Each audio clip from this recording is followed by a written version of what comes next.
और ईरान के इसी सहयोग पर अपने एक्सपर्ट से सवाल करूं उससे पहले इस वक्त की एक बहुत बड़ी खबर है, क्योंकि रूस के चानेहाइव में बहुत बड़े हमले की यह तस्वीर सामने आई है, जहां सीरियल ड्रोन अटैक में चानेहाइव दहल गया है और रूस के अटैक में कई लोगों की मौत को लेकर यह खबर है। यूक्रेन के रिहायशी इलाके में हमले की पहले यह तस्वीर देखिए, जहां समीर रात की यह तस्वीर बताई जा रही है, जिसमें देखिए किस तरीके से हर तरफ आग ही आग और रूस के अटैक में किस तरीके से कई लोगों की मौत हुई है, उसको लेकर बड़ा दावा किया जा रहा है। इस बीच रिहायशी इलाके में रूस के ये हमले। महेश सचदेव सर, ईरान का ये सहयोग और ईरान का ये सहयोग ड्रोन वॉर जिस तरीके से हम यहां पर कहते आए हैं पहले दिन से, उसने एक नई परिभाषा दुनिया के सामने रख दी है इस पूरे 3 साल में। आपकी बात सही है, लेकिन ड्रोन की तक ही ईरान का विश्व में जो सक्रियता है वो सीमित नहीं है। वो चीन को अपना 90% तेल बेचता है और चीन के साथ उसके अच्छे संबंध हैं। नॉर्थ कोरिया से टेक्नोलॉजी का, मिसाइल का हो या न्यूक्लियर वेपन्स का हो, उसके साथ सहयोग है। और इजराइल के साथ जो उनका 36 का आंकड़ा है वो आपको पता है।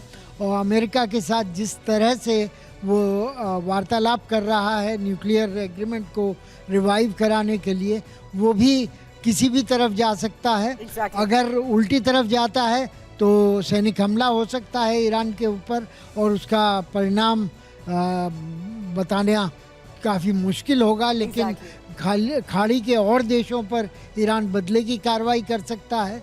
दूसरी ओर अगर ईरान और अमेरिका के बीच में न्यूक्लियाई हथियारों को लेकर के या न्यूक्लियाई इनरिचमेंट को लेकर के कोई समझौता होता है और अमेरिका और ईरान फिर से एक साथ आते हैं, तो वो खाड़ी पर अमेरिका का वर्चस्व सऊदी, इमारात, कुवैत और ईरान सब तरफ एक तरह से कायम हो जाएगा। बड़ी बात सर यहाँ समीर सर ने बता दी है, जिसमें इंपॉर्टेंट है वो लास्ट कोट अनकोट करना कि क्या ईरान और अमेरिका कभी साथ आएंगे। और देखिए बात कहां से निकली थी और ईरान तक पहुंचती हुई नजर आ रही है। दुनिया 2 देशों में बंटती नजर आ रही है और यहां पर टीवी9 भारतवर्ष के स्टूडियो में भी जानकारों के, राजदूतों के 2 गुट आपको नजर आ रहे हैं। प्रोफेसर संजय भारद्वाज, इस जंग को भड़का कौन रहा है? डोनाल्ड ट्रंप भड़का रहे हैं, ज़ेलेंस्की भड़का रहे हैं, पुतिन भड़का रहे हैं, या फिर फ्रांस जिसका झंडा आपके पीछे मुझे नजर आ रहा है? फ्रांस का रुख भी बहुत ज्यादा आक्रामक है। कौन भड़का रहा है इस जंग को?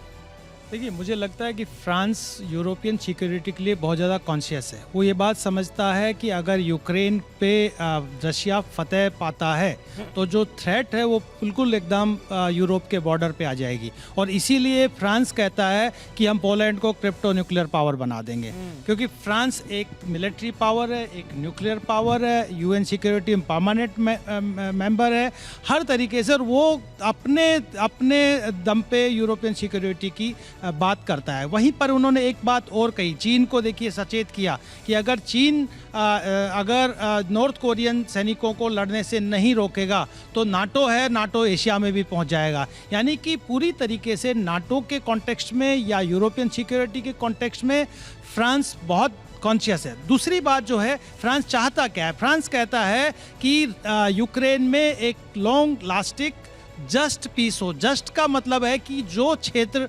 रशिया ने, जो डोनबास रीजन है, जो लगभग 25% क्षेत्र जो ले रखा है, उसको भी वापस किया जाए। जब तक जस्टिस नहीं होगा तब तक पीस नहीं होगा। और अमेरिका जो दोहरा गेम खेल रहा था, देखिए पहली बात कि अमेरिका को के ट्रंप को यही नहीं पता कि डीप स्टेट क्या कर रहा है, और उन्होंने डीप स्टेट को डिसऑन भी कर दिया था। तो डीप स्टेट का कितना इन्वॉल्वमेंट है रशिया में अभी रिसेंट अटैक में, ट्रंप को भी नहीं पता होगा, पहली बात।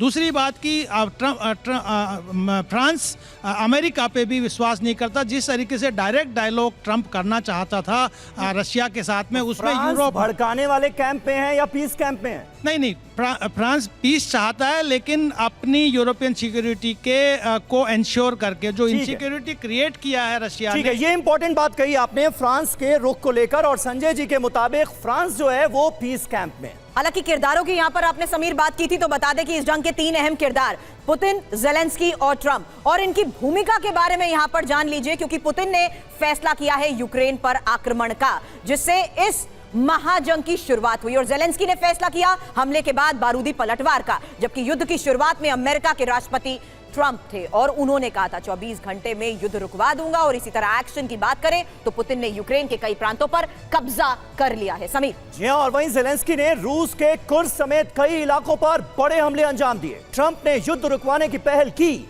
इसी तरह पुतिन यूक्रेन नाटो में शामिल ना हो इसकी हर मुमकिन कोशिश करते नजर आए। इस मांग पर वो पूरी तरह से अडिग हैं। जेलेंस्की भी अडिग हैं कि यूक्रेन को नाटो में हर हाल में शामिल किया जाए। तो वहीं ट्रंप चाहते हैं कि जेलेंस्की और पुतिन में सीधी बात हो, लेकिन फिलहाल तो डोनाल्ड ट्रंप और पुतिन के बीच बातचीत हुई है और पुतिन का मैसेज लाउड एंड क्लियर है कि हमला होकर रहेगा, एयरबेस पर हमले का बदला लिया जाए।